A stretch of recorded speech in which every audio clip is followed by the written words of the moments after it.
ओडिशा के बालासोर में बड़े ट्रेन हादसे के बाद हर तरफ हड़कंप मचा हुआ है। यहां बेनागा स्टेशन के पास कोरोमंडल एक्सप्रेस और मालगाड़ी आपस में टकरा गई। टक्कर इतनी भयानक थी कि कोरोमंडल एक्सप्रेस पटरी से उतर गई। जानकारी के मुताबिक सोरमंडल की 21 बोगियां पटरी से उतर गई हैं। अभी तक 200 से ज्यादा लोगों की घायल होने की खबर सामने आई है। फिलहाल इस रूट की सभी ट्रेनों को रोक दिया गया है। सूत्रों के अनुसार 30 लोगों की मरने की खबर आ रही है। ट्रेन हादसे को लेकर कई वीडियो और तस्वीरें सामने आई हैं, जिसे देखकर रूह कांप जा रही है। आपको बता दें कि बालासोर के बेनागा स्टेशन के पास करीब शाम 7 बजे ये ट्रेन हादसा हुआ था। हादसे के बाद इस रूट की सभी ट्रेनों को रोक दिया गया या फिर दूसरे रूट से भेजने की तैयारी चल रही है। जानकारी के मुताबिक ट्रेन की कई बोगियां पलट गईं। हादसे में कई यात्रियों के घायल होने की खबर आई। राहत और बचाव का काम अभी तक चल रहा है। बताया जा रहा है कि एक ही ट्रैक पर दोनों गाड़ियों के आ जाने से यह भयानक हादसा हुआ।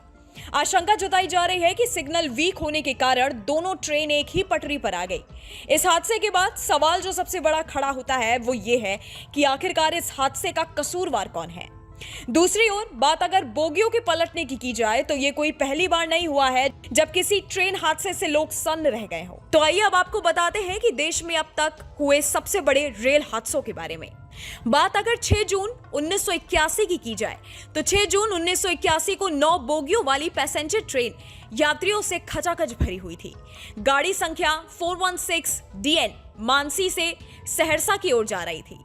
ट्रेन बदला घाट और धमरा घाट स्टेशन के बीच अभी बागमती नदी से गुजर ही रही थी कि एक भयानक हादसा हुआ। ट्रेन बागमती नदी के ऊपर बने पुल संख्या 51 पर दुर्घटनाग्रस्त हो गई। हादसे के कारण ट्रेन के पिछले 7 डिब्बे उससे अलग होकर नदी में गिर गए।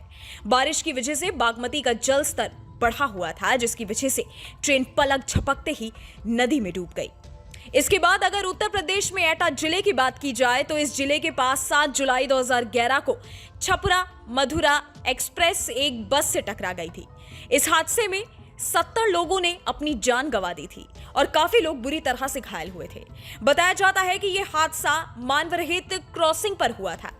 ट्रेन की रफ्तार काफी तेज थी और बस करीब आधे किलोमीटर तक घसीटती हुई चली गई।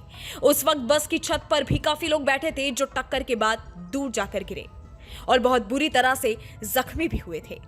अब अगर 2012 की बात की जाए तो साल 2012 भारतीय रेलवे के इतिहास में दुर्घटनाओं के मामले से सबसे बुरे सालों में से एक रहा है। साल 2012 में लगभग 14 रेल हादसे हुए, जिनमें पटरी से उतरने और आमने सामने टक्कर दोनों तरह के हादसे शामिल हैं। 30 जुलाई 2012 को दिल्ली से चेन्नई जाने वाली तमिलनाडु एक्सप्रेस के एक कोच में नेल्लोर के पास आग लग गई थी, जिसमें 30 से ज्यादा लोग मारे गए थे। इसके बाद 19 अगस्त 2017 को हरिद्वार से पुरी के बीच चलने वाली कलिंग उत्कल एक्सप्रेस उत्तर प्रदेश के मुजफ्फरनगर में खतौली के पास दुर्घटनाग्रस्त हो गई थी। इस हादसे में ट्रेन की 14 बोगियां पटरी से उतर गई, जिसके कारण 21 यात्रियों की मौत हो गई और जबकि 100 से ज्यादा लोग घायल हुए थे। इसके बाद अगर साल 2015 की बात की जाए तो 20 मार्च 2015 में देहरादून से बनारस की ओर जा रही जनता एक्सप्रेस में बड़ा हादसा हुआ था, जिनमें 32 लोगों की मौत हो गई थी। देहरादून से बनारस की ओर जा रही 14266 डाउन जनता एक्सप्रेस रायबरेली के बचरावा रेलवे स्टेशन के पास हादसे का शिकार हो गई थी। इसका एक डब्बा पास के स्कूल में जा घुसा था। इस वीडियो में फिलहाल इतना ही। हमारे YouTube चैनल न्यूज नेशन पर तमाम विषयों पर खबर उपलब्ध है और भी लेटेस्ट जानकारी के लिए आप हमारी वेबसाइट newsnation.tv.com पर विजिट कर सकते हैं। जाते जाते हमारी वीडियोस को लाइक करना और बेल आइकन को प्रेस करना मत भूलिएगा, ताकि हर न्यूज अपडेट सबसे पहले आप तक पहुंचे।